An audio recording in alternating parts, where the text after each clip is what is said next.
വാർ ഉണ്ടാക്കിയിരിക്കുന്ന പ്രശ്നങ്ങളെക്കുറിച്ച് സ്വാഭാവികമായിട്ടും നമ്മൾ കാണികളുടെ ഭാഗത്തു നിന്നല്ല, കാണികൾക്ക് കുറച്ചും കൂടി സൗകര്യം തരുന്ന സംഗതിയാണ്. കാരണം നമ്മളൊക്കെ വിചാരിക്കുന്ന സാധനങ്ങൾ തന്നെയായിരിക്കും. ഇപ്പോൾ ഒരു ചിലപ്പോൾ ഒരു ഹാൻഡ് ബോൾ കണ്ടു കഴിഞ്ഞാൽ നമുക്ക് പറയാൻ പറ്റും. ചിലപ്പം അന്നത്തെ മറഡോണയുടെ കളിയൊക്കെ ഇന്നിപ്പം വാറുണ്ടായിരുന്നെങ്കിൽ വലിയ ഇഷ്യമായി മാറുമായിരുന്നു. അതുപോലെ തന്നെ ഈ റഫറിങ്ങിൻ്റെ ഒരുപാട് പ്രശ്നങ്ങളും ഒക്കെ വാർ പരിഹരിക്കുന്നുണ്ട്. വായി ഒത്തുപിടിച്ച് സംസാരിച്ചാലുള്ള പ്രശ്നങ്ങൾ, അങ്ങനെയുള്ള ഒരുപാട് പൊളിറ്റിക്കൽ പ്രശ്നങ്ങൾ പരിഹരിക്കുന്നുണ്ട്. പക്ഷേ അതിനകത്ത് സ്വാഭാവികമായിട്ടും ഇന്നിപ്പം വന്നിരിക്കുന്ന ചോദ്യങ്ങൾ അതുണ്ട്. ഒന്ന് വാറിനെ പറ്റി ചോദിക്കുന്നുണ്ട്, റഫറിങ്ങിനെ പറ്റി ചോദിക്കുന്നുണ്ട്. കാരണം ഈ വാറ് കൊണ്ട് മിഡ്ഫീൽഡർമാർക്ക് ഉണ്ടാകുന്ന പ്രശ്നങ്ങൾ, അല്ലെങ്കിൽ ഒരു ഡിഫൻസിൽ കളിക്കുന്ന ആൾക്കാർക്ക് ഉണ്ടാകുന്ന പ്രശ്നങ്ങൾ, അതാണ് ശരിക്കും സ്ട്രൈക്കേഴ്സിനേക്കാളും കൂടുതൽ വരുന്നതെന്നൊക്കെ രീതിയിൽ ആൾക്കാർ വിശകലനം ചെയ്യുന്നുണ്ട്. അത്രയും ഡെപ്തിലുള്ള ചോദ്യങ്ങളാണ് വന്നിട്ടുള്ളത്. ഈ ബ്രസീലിൻ്റെ ഒരു എക്സിറ്റ് ശരിക്കും ചിലർക്ക് ഷോക്കിംഗ് ആണ്, ചിലരത് പ്രഡിക്റ്റ് ചെയ്തിരുന്നു. അപ്പോൾ ബ്രസീലിൻ്റെ ഒരു പുറത്താവൽ ആശങ്കപ്പെടുത്തുന്ന രീതിയിലുള്ള ചില ചോദ്യങ്ങളുണ്ട്. അതിൽ നിന്ന് തുടങ്ങാം. ആദ്യം അരുൺ എമ്മിൻ്റെ ചോദ്യമാണ്. 2014 ബ്രസീൽ ജർമ്മനിയോട് 7-1 തോറ്റത് ബ്രസീൽ ടീമിൻ്റെ മെൻറ്റാലിറ്റി പ്രശ്നം കൂടി ഉണ്ടായിരുന്നെന്ന് വിശ്വസിക്കുന്നു. സമാനമായിട്ട് തന്നെ നോർവേക്കെതിരെ തോറ്റ മത്സരത്തിലും ഈ ഒരു മെൻറ്റാലിറ്റി പ്രശ്നം ബ്രസീലിനുണ്ടായിരുന്നു എന്ന് തോന്നുന്നു. അപ്പോൾ ഈ ഒരു വിന്നിങ് ഫൈറ്റിംഗ് ഒരു മെൻറ്റാലിറ്റിയിലേക്ക് എന്നാണ് ബ്രസീൽ ടീം മാറുക? അതുപോലെ തന്നെ ഇപ്പോൾ ആൻസലോട്ടി കോച്ചായിട്ട് വളരെ കുറച്ച് സമയമായിട്ടേ ഉള്ളൂ. ആൻസലോട്ടിയെ മാറ്റേണ്ടതുണ്ടോ, അതോ ഒരു 8-10 വർഷം എങ്കിലും ഒരു ദേശീയ ടീമിൻ്റെ കോച്ചായിട്ട് ഒരാളെ തന്നെ കൊണ്ടുവരുന്നതാണോ നല്ലത് എന്നൊക്കെയാണ് ചോദിച്ചിരിക്കുന്നത്. ഒരു ആൻസലോട്ടിക്ക് മുമ്പുണ്ടായിരുന്ന ഒരു കോച്ചിനെ വെച്ച് നമുക്ക് തുടങ്ങാം. ടീറ്റെ 81 കളിയാണ് ബ്രസീലിനെ കോച്ച് ചെയ്തത്. അതിൽ 6 തോറ്റുള്ളൂ. 81 കളി, 6 തോൽവി മാത്രം. അതും 2022 ലോകകപ്പിൽ പുറത്തായത് വളരെ, എന്താ പറയുക, എൻ്റെ അഭിപ്രായത്തിൽ വളരെ അൺലക്കി ആയിട്ടുള്ള സാഹചര്യത്തിൽ. ക്രൊയേഷ്യക്കെതിരെ ബ്രസീലിന് 12 ഷോട്ട് ഓൺ ടാർഗറ്റ് ഉണ്ട്, ക്രൊയേഷ്യക്ക് 1. അവർ എങ്ങനെയോ പെനൽറ്റി പോയി ജയിച്ചു. പക്ഷേ ബ്രസീലിയൻ ഫാൻ ബേസ് മുഴുവൻ ഈ പ്രഷർ എക്സേർട്ട് ചെയ്ത് ടീറ്റെ ജോലി വിട്ടുപോയി. അത്രയും മികച്ചൊരു കോച്ച് ഈ അടുത്ത കാലത്ത് ബ്രസീലിന് ഉണ്ടായിട്ടില്ല. എന്താ വെച്ചാൽ ആ പഴയ ബ്രസീലിയൻ ശൈലിയിൽ കുറേയും കൂടി കളിക്കാൻ നോക്കിയ ഒരാളാണ്. ഒരു കോപ്പ അമേരിക്ക ജയിച്ചു, 1 ഫൈനലിൽ അർജൻറ്റീനയോട് തോറ്റത് ഞാൻ സീരിയസ് ആയി കണക്കാക്കുന്നില്ല. കോവിഡ് സമയത്ത് നടന്ന ഒരു കളിയും നമുക്കങ്ങനെ സീരിയസ് ആയിട്ട് എടുക്കാൻ പറ്റില്ല. എന്ന് വെച്ചാൽ കാണികളില്ലാത്ത കളി ശരിക്കും കളിയല്ല. അപ്പോൾ അത് ഒരു ഫൈനലെത്തിയത് തോറ്റു. പക്ഷെ അത്രയും മികച്ചൊരു റെക്കോർഡുള്ളൊരു കോച്ചായിരുന്നു. അപ്പോൾ അദ്ദേഹത്തെ മാറ്റിയെന്നല്ല, വിട്ടുപോയി. പിന്നീട് വന്ന് ആർക്കും ഒരു, എന്താ പറയുക, നിലത്ത് നിൽക്കാനും പോലും പറ്റിയിട്ടില്ല ശരിക്കും. അപ്പോൾ ഇനിയിപ്പോൾ ആൻസലോട്ടിയെ മാറ്റിയാൽ നിങ്ങൾ ആദ്യ 100 മീറ്റർ റേസിൽ 40 മീറ്ററിൽ നിന്ന് ആദ്യം സ്റ്റാർട്ട് ലൈനിലേക്ക് പോകണം. അതിലൊരു അർത്ഥമില്ല. ആൻസലോട്ടിൻ്റെ കോൺട്രാക്റ്റ് എക്സ്റ്റെൻഡ് ചെയ്യാനൊരു കാരണം 2030 കേന്ദ്രീകരിച്ചിട്ടാണ് പ്ലാനിങ് മുഴുവൻ ഇപ്പോൾ. അപ്പോൾ അതിന് ആ സമയം കൊടുക്കണം. ഈ കോപ്പ അമേരിക്ക വരെയെങ്കിലും 2 വർഷം കഴിഞ്ഞാൽ കോപ്പ അമേരിക്ക ഉണ്ടല്ലോ, അതുവരെ എന്തായാലും ആൻസലോട്ടി ഒപ്പിക്കാനുള്ള സാധ്യതയുണ്ടോ? അത് പറയാൻ പറ്റില്ല. ഇപ്പോൾ ബ്രസീലിൻ്റെ ഉള്ളിൽ നിന്നുള്ള വിമർശനം ഇങ്ങനത്തെ ഒരു പ്രദർശനം കഴിഞ്ഞാൽ വളരെ അധികമായിരിക്കും. അതിപ്പോൾ എത്രയോ ലെജൻസ് ഉള്ള, എവിടെ തിരിഞ്ഞാലും ഒരു ഫുട്ബോൾ ലെജൻഡാണ്. അപ്പോൾ അവർക്കൊക്കെ അഭിപ്രായങ്ങളുണ്ട്, അത് ആൾക്കാർ കേൾക്കും ചെയ്യും. പിന്നെ ഇതിപ്പോൾ 36 കൊല്ലത്തിന് ശേഷമാണ് ബ്രസീൽ ഇത്രയും നേരത്തെ ഒരു ലോകകപ്പിൽ നിന്ന് ഔട്ടാവുന്നത്. 90-ൽ മാരഡോണിൻ്റെ ഒരു ജീനിയസ് പാസും കെനിജയുടെ ഒരു ഫിനിഷും കാരണം അതൊരു, എന്താ പറയുക, ഒരു അൺലക്കി എക്സിറ്റ് എന്ന് പറയായിരുന്നു. ബ്രസീൽ ഡോമിനേറ്റ് ചെയ്തൊരു കളി അവർ തോൽക്കുന്നു. ഇത് അൺലക്കി എന്ന് ആർക്കും പറയാൻ പറ്റില്ല. ഈ കളി കണ്ട അവർക്ക് ചാൻസസ് ഉണ്ടായിരുന്നു, പക്ഷെ ആ ചാൻസസ് നിങ്ങൾ എടുത്തില്ലെങ്കിൽ തീർച്ചയായിട്ടും തോൽക്കും.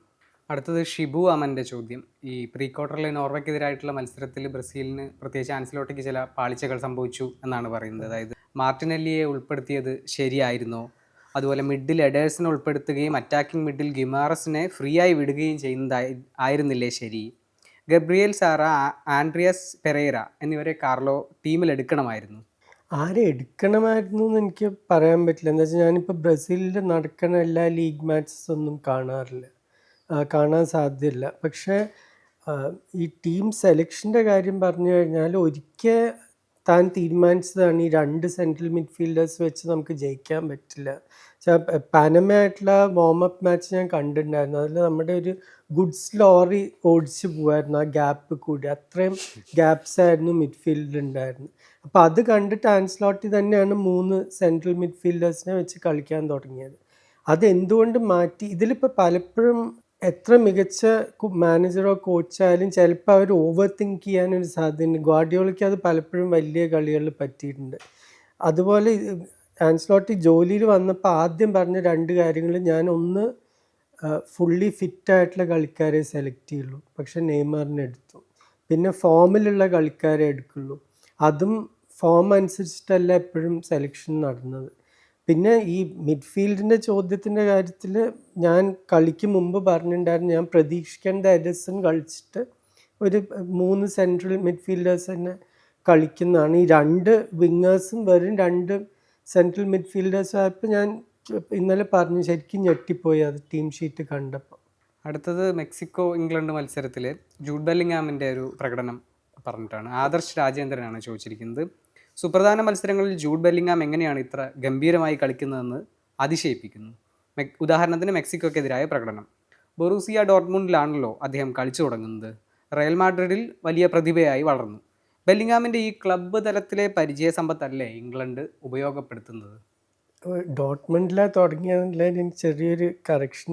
ബർമിംഗ്ഹാം സിറ്റിയിലാണ് തുടങ്ങിയത്. അവിടുന്ന് ടീനേജർ ആകുമ്പോഴാണ് ഡോട്ട്മണ്ടിലേക്ക് പോകുന്നത്. പക്ഷെ ശരിയാണ്, ഒരു ടോപ്പ് പ്ലെയറായി മാറിയത് ജർമ്മനിയിലെ ഗുണം എന്താന്ന് പറഞ്ഞാൽ ചെറുപ്പക്കാർക്ക് കുറേം കൂടി ചാൻസ് കൊടുക്കും. EPL-ലും ലാലീഗയിലും ഒന്നും എപ്പോഴും കിട്ടാത്ത ചാൻസസ് 17-18 വയസ്സായ കളിക്കാർക്ക് ബുണ്ടസ് ലീഗയിൽ കിട്ടാറുണ്ട്. അപ്പം അങ്ങനെ ഒരു 3 സീസൺ കിട്ടിയതാണ് ശരിക്കും ബെല്ലിംഗമിൻ്റെ വളർച്ചയിൽ ഏറ്റവും വലിയൊരു പങ്ക് വഹിച്ചിട്ടുള്ളത്. പക്ഷെ ചില കളിക്കാർക്ക് ഇപ്പോൾ മാനസികമായിട്ട് വീക്കാണോ എന്ന് ബ്രസീലിൻ്റെ കാര്യത്തിൽ ചോദിച്ചു. അതിൻ്റെ ഓപ്പോസിറ്റാണ് ബെല്ലിംഗം. ചില കളിക്കാർക്ക് വലിയ മാച്ച് വരുമ്പോൾ അവരുടെ കളി ഒരു ലെവല് മേലെ പോകും. പണ്ട് ലിവർപൂളിന് സ്റ്റീവൻ ജെറാർഡ് ഉണ്ടായിരുന്നു, മാഞ്ചസ്റ്റർ യുണൈറ്റഡിന് റോയ് കീൻ, ഇങ്ങനത്തെ കളിക്കാരൊക്കെ അവർക്ക് ഒരു വലിയ മാച്ച് ആയാലും അവരുടെ എന്താ പറയുക, ഒരു മനസ്സിലൊരു സ്വിച്ച് ഓൺ ആവണ പോലെയാണ്. അതനുസരിച്ച് ഇപ്പോൾ മെസ്സിക്ക് അത് ചെയ്യാൻ പറ്റിയിട്ടുണ്ട് കഴിഞ്ഞ 2 ലോകകപ്പായിട്ട്. അപ്പം അതാണ് ശരിക്കും എൻ്റെ അഭിപ്രായത്തിൽ ഏറ്റവും ടോപ്പ് കളിക്കാരുടെ ഒരു ലക്ഷണം അതാണ്. അശോക് ഉണ്ണിയുടെ ചോദ്യം റഫറിങ്ങുമായി ബന്ധപ്പെട്ടിട്ടാണ്. വാർ ഉള്ളത് കാരണം ഗ്രൗണ്ടിൽ നടക്കുന്ന ഓരോ കാര്യങ്ങളും സൂക്ഷ്മമായി വിശകലനം ചെയ്യപ്പെടുന്നുണ്ട്. ഇംഗ്ലണ്ട് മെക്സിക്കോ മത്സരത്തിൽ വാർ ഇല്ലായിരുന്നുവെങ്കിൽ ഹാരി കെയ്നിനെതിരായ പെനാൽറ്റി നൽകപ്പെടില്ലായിരുന്നു. വാർ കാരണം ഡിഫൻഡർമാർ കൂടുതൽ ജാഗ്രതയോടെ കളിക്കേണ്ട സാഹചര്യമല്ലേ? വാർ വന്നപ്പോൾ എനിക്ക് സൗത്ത് അമേരിക്കയിൽ തന്നെ ഒരു സുഹൃത്ത് പറഞ്ഞത്, ആദ്യം ഈ ചില രാജ്യങ്ങൾ പാരഗ്വേ, കൊളംബിയ, എക്വഡോർ, ഇവിടെയൊക്കെ ശരിക്കും പാനിക്കായിരുന്നു വാർ വന്നപ്പോൾ. ഇനി നമ്മൾ എങ്ങനെ കളിക്കും? ഇവരുടെ കളി മുഴുവൻ ഈ ഡാർക്ക് ആർട്സ് എന്ന് പറയും.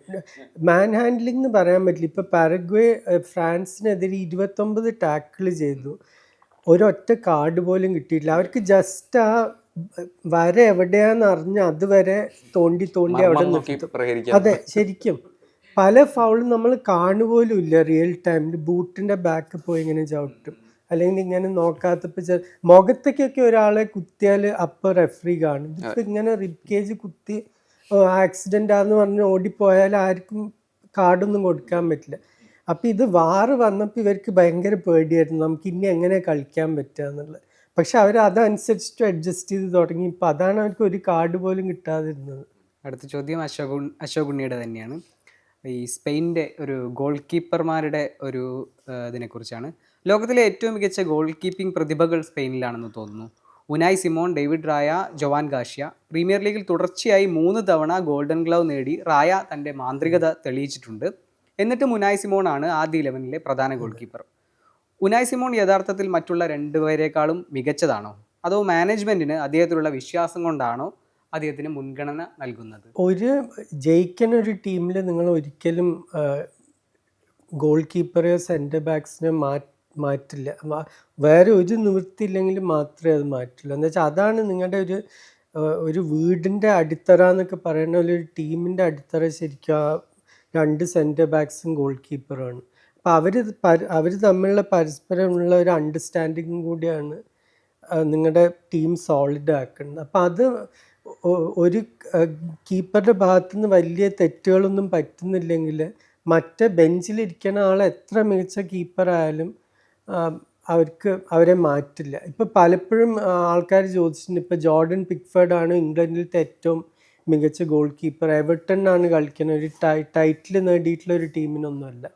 പക്ഷെ ജോർഡൻ പിക്ഫോർഡിനെ ആരും മാറ്റിയിട്ടില്ല. എന്ന് വെച്ചാൽ പിക്ഫോർഡിന് ആ ഡിഫൻഡേഴ്സായിട്ടുള്ള അണ്ടർസ്റ്റാൻഡിങ് ഉണ്ട്. അടുത്തത് 2 ചോദ്യങ്ങളാണ്.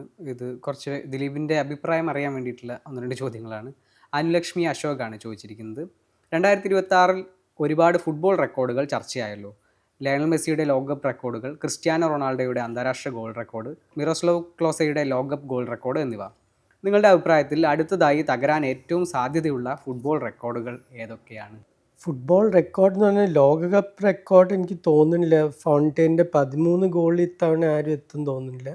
കഴിഞ്ഞ 50 കൊല്ലത്തിൽ എനിക്ക് മുള്ളർ 10 ഗോൾ അടിച്ചത് 1970-ലാണ്. അതിനുശേഷം ആരും 10 പോലും കടന്നിട്ടില്ല. അപ്പോൾ 10 കടക്കുന്ന എനിക്കൊരു സംശയം ഉണ്ടാവും. ഒന്നുമില്ലെങ്കിൽ എംബാപ്പെ, അല്ലെങ്കിൽ ഹാളൻഡ്, അല്ലെങ്കിൽ മെസ്സി, ഒരാൾ 10 കടക്കാൻ സാധ്യതയുണ്ട്. അത് തന്നെ ഒരു വേൾഡ് കപ്പ് റെക്കോർഡ് അല്ലെങ്കിലും വലിയൊരു നേട്ടമായിരിക്കും. പിന്നെ ഈ ഓവറോൾ ലോകകപ്പിൻ്റെ ഇപ്പോൾ ക്ലോസയുടെ റെക്കോർഡ് ബ്രേക്ക് ചെയ്തു എന്ന് പറഞ്ഞു. ഇത് എവിടെ എത്തിക്കും ഈ ലോകകപ്പ് കഴിയുമ്പോഴേക്കും? മിക്കവാറും 22 or 23 ആവാൻ സാധ്യതയുണ്ട്. ഇപ്പോൾ ഈ റെക്കോർഡുകളുടെ കാര്യം പറയുമ്പോഴേ, ഈ ലോകകപ്പിലെ ഒരു goal scoring top goal scorers നോക്കിക്കഴിഞ്ഞാൽ അതിൽ മെസ്സി ഉണ്ട്, ഹാരി കെയ്ൻ ഉണ്ട്, എംബാപ്പെ ഉണ്ട്, പിന്നെ ഹാളൻഡ് ഉണ്ട്. ഇങ്ങനെ ഒരു സാഹചര്യം മുമ്പ് എപ്പോഴെങ്കിലും ഈ വേൾഡ് ക്ലാസ് കളിക്കാരെല്ലാം, ആ ലോകകപ്പിൽ ഒരു മികച്ച കളിക്കാരെല്ലാവരും അങ്ങനെ മുന്നിൽ തന്നെ നിൽക്കുന്ന ഒരു സാഹചര്യം എപ്പോഴെങ്കിലും ഉണ്ടായിട്ടുണ്ട്? എൻ്റെ ഓർമ്മയിൽ ഉണ്ടായിട്ടില്ല. എന്താ വെച്ചാൽ ഞാൻ കണ്ടിട്ടുള്ള ലോകകപ്പിൽ എപ്പോഴും പലപ്പോഴും ആദ്യം ഞാൻ കണ്ട ലോകകപ്പിൽ അപ്പോഴത്തെ ബലോണ്ടോർ ജേതാവായിരുന്ന കാൾ ഹൈൻസ് റുമിനിഗ ജർമ്മനിയുടെ പരിക്ക് കാരണം പകുതി കളികൾ കളിച്ചത് പോലുമില്ല. 86-ലൊക്കെ സീക്കോ സോക്രട്ടീസൊക്കെ ഒരു മങ്ങിയ ഇതിലായിരുന്നു. മാരഡോണ ആയിരുന്നു അതിൽ ഒരു സ്റ്റാൻഡ് ഔട്ട് കളിക്കാരൻ, വേറെ ആരും അടുത്ത് പോലും എത്തിയിട്ടില്ല. 90-ൽ ലോത്തർ മെറ്റേഴ്സ് ഭയങ്കര പ്രദർശനം കാഴ്ചവെച്ചു. പക്ഷേ ഡച്ച് ടീം വളരെ നിരാശപ്പെടുത്തി. അവരുടെ ആ കാലത്തെ ഏറ്റവും നല്ല ടീമായിരുന്നു നെതർലൻഡ്സ്. അതേപോലെ 90-കളിലൊക്കെ പലതവണയും അർജൻറ്റീന ആൾക്കാരെ നിരാശപ്പെടുത്തിയിട്ടുണ്ട്, ഏറ്റവും നല്ല കളിക്കാരുണ്ടായിട്ട് പോലും. അപ്പം ഇങ്ങനത്തെ ഒരു എന്താ പറയുക, ശരിക്കും പറയാച്ചാൽ ക്രിസ്ത്യാനോ റൊണാൾഡോ ഒഴികെ ഒരുവിധം എല്ലാ സൂപ്പർ സ്റ്റാർസും വളരെയധികം ഷൈൻ ചെയ്തിട്ടുള്ളൊരു ലോകകപ്പാണ്. അടുത്തത് അനുലക്ഷ്മിയുടെ തന്നെ മറ്റൊരു ചോദ്യമാണ്. ഈ 2026 ലോകകപ്പിന് ശേഷം ഒരു ക്ലബ്ബ് ഏറ്റവും കൂടുതൽ തുക മുടക്കി സ്വന്തമാക്കാൻ ശ്രമിക്കുമെന്ന് തോന്നുന്ന ഏതെങ്കിലും കളിക്കാരൻ അല്ലെങ്കിൽ യുവതാരം ഉണ്ടോ? യുവതാരം എന്ന് പറഞ്ഞാൽ 24 വയസ്സായ മൈക്കിൾ ഒളീസയ്ക്ക് ഇപ്പം ഇന്ന് രാവിലെ ഞാൻ കേട്ടത് $188 മില്യൺ ഒരു പാക്കേജാണ് റിയൽ മാഡ്രിഡ് കൊടുക്കാൻ പോകുന്നത് ഒളീസെ ബായൺ മ്യൂണിക്കിന് കിട്ടാൻ വേണ്ടി. ബായൺ വിൽക്കില്ല എന്നുള്ളത് വേറെ കാര്യം. 2029 വരെയായിട്ട് കോൺട്രാക്റ്റുള്ള കളിക്കാരനാണ്. പക്ഷെ അവർ അത്രയും പൈസ കൊടുക്കാൻ തയ്യാറാണ് ഈ പ്രദർശനം കണ്ടിട്ട്. അടുത്തത് ധനേഷ് സിയുടെ ചോദ്യം. നമ്മൾ തുടക്കത്തിൽ പറഞ്ഞ ഈ റഫറിങ്ങുമായി ബന്ധപ്പെട്ടിട്ടുള്ള കാര്യമാണ്. ഈ ലോകകപ്പിലെ പല മത്സരങ്ങളിലെയും റഫറിമാരുടെ തീരുമാനങ്ങൾ വിവാദമുണ്ടാക്കിയിട്ടുണ്ട്. റെഡ് കാർഡ്, സസ്പെൻഷൻ പിൻവലിക്കൽ ഉൾപ്പെടെ സംഘാടകരായ ഫിഫ എടുത്ത തീരുമാനങ്ങളും ശരിയല്ല എന്ന അഭിപ്രായം ഉണ്ടായി. നീതിപൂർവമല്ലാതെ നടക്കുന്ന പല കാര്യങ്ങളും ആരാധകരെ കളിയിൽ നിന്നും അകറ്റില്ലേ? കളിയിൽ മികച്ച ടീം ജയിക്കുന്നില്ല എന്ന അവസ്ഥ വരുന്നത് ഫുട്ബോളിൻ്റെ ഭാവിക്ക് നല്ലതാണോ? വിപണിയുടെ സാമ്പത്തിക വശവും രാഷ്ട്രീയവും കളിയിൽ ഇത്രയധികം ഇടപെടൽ നടത്തിയ കാലം ചരിത്രത്തിൽ മുൻപ് എപ്പോഴെങ്കിലും ഉണ്ടായിട്ടുണ്ടോ? ഈ റെഫറിങ് പൊതുവെ എൻ്റെ അഭിപ്രായത്തിൽ നല്ല നിലവാരത്തിലാണ് ഈ ലോകകപ്പിൽ നടന്നിട്ടുള്ളത്. എന്തെങ്കിലും വളരെ വലിയ തെറ്റുകൾ പലതും ഉണ്ടായിട്ടുണ്ടെങ്കിൽ അത് വാർ കറക്റ്റ് ചെയ്തിട്ടുണ്ട്. ബാലഗുണ്ട റെഡ് കാർഡ് റെഫറിയുടെയോ മറ്റേ വാറിൻ്റെയോ പ്രശ്നമല്ല, അത് രാഷ്ട്രീയ തലത്തിൽ ട്രംപും ഇൻഫൻറ്റിനോയും കൂടി ഉണ്ടാക്കിയ ഒരു പ്രശ്നമാണ്. അല്ലാതെ റെഫറിങ് ഇപ്പോൾ പല റെഫറീസും കളി ഫ്ലോ ചെയ്യാൻ അനുവദിച്ചിട്ടുണ്ട്, അത് ആവശ്യമാണ്. വളരെ മോശം ഫൗളിന് മാത്രം നിങ്ങൾ നിർത്തി യെല്ലോ കാർഡോ റെഡ് കാർഡോ കൊടുക്കുക. ചെറിയ ഇതിനൊന്നും അത് വിസിൽ ചെയ്ത് കാർഡാക്കേണ്ട ആവശ്യമില്ല. എന്ന് വെച്ചാൽ ഫുട്ബോൾ ഒരു കോൺടാക്ട് സ്പോർട്ടാണ്, അല്ലാതെ ക്ലാസിക്കൽ ഡാൻസ് ഒന്നും അല്ല. തീർച്ചയായിട്ടും കുറച്ച് തട്ടലും മുട്ടലും ഒക്കെ ഉണ്ടാവും. ശ്രീനാഥ് രഘുനാഥിൻ്റെ ചോദ്യം ഇതും റഫറിങ്ങുമായി ബന്ധപ്പെട്ട് തന്നെയാണ്.